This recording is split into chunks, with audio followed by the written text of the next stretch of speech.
So this article is from today's newspaper. So now let's discuss it.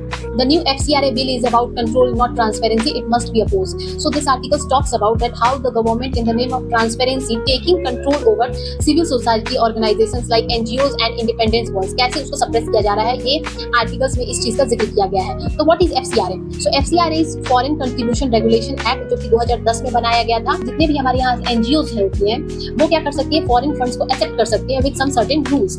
अब ये FCRA amendment bill Lok Sabha में introduce करवाया गया, जिसपे गवर्नमेंट NGOs की रजिस्ट्रेशन को सस्पेंड कर सकती है और ये कैंसिल कर सकती है. यानी कि देखा जाए तो गवर्नमेंट को ज्यादा पावर दिया जाता है. और ऐसा अगर गवर्नमेंट करती है तो गवर्नमेंट उन NGOs की funds, bank account, property, land और बिल्डिंग के ऊपर कंट्रोल कर सकती है और इन सम केसेस में वो सीज और उस प्रॉपर्टी को सेल भी कर सकती है. इसके साथ साथ इस अमेंडमेंट बिल में और क्या क्या चेंज में देखने को मिल गया है.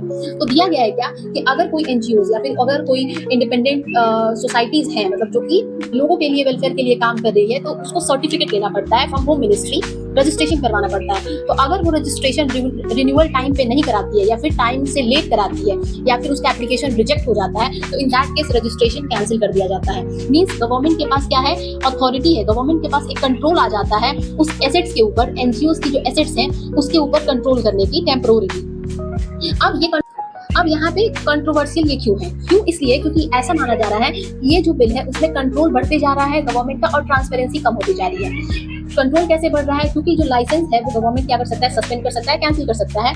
जो फंड्स और एसेट्स जो आ रहे हैं उस पर उसका कंट्रोल है. और ट्रांसपेरेंसी कैसे डिक्रीज हो रही है? इनिशियली क्या होता था ना कि जब बनाई गई थी FCRA, तो ये पर्पस से बनाई गई थी कि जो मनी आ रहा है, फॉरेन फंड्स जो आ रहे हैं जो NGOs के पास, गवर्नमेंट के पास, उनके पास रिकॉर्ड हो कि वो कब, कहाँ, क्यों और किस पर्पस से आ रहे हैं, ताकि NGOs उस पैसे का मिसयूज ना कर पाए. तो देखा जाए तो ये जब FCRA बिल इनिशियली 2010 में लाया गया था तो वो रिकॉर्ड रखने के लिए लाया गया था, ताकि NGOs ही इन पैसे का मिसयूज ना करे, सही तरीके से इस्तेमाल करें.